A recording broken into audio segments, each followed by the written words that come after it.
All the medal winners in the Meghalaya Games will be felicitated by our Honorable Minister and myself.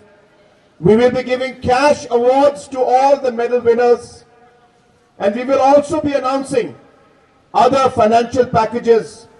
in terms of even giving scholarship and different kind of support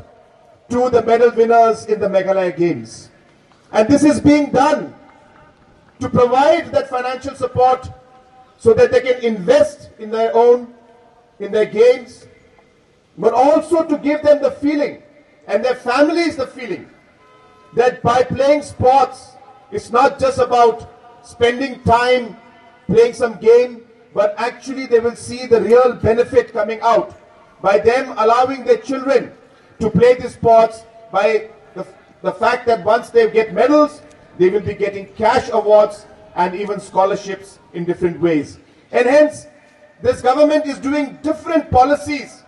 to ensure that we are able to really push and really promote sports in a big way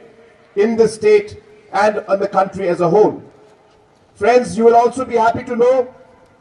that with the investments that we are making in sports, especially with the leadership of our sports minister, very, very young, very, very dynamic, and a person who works with a lot of passion. And he is really concerned about our youth. Under his leadership, let me assure you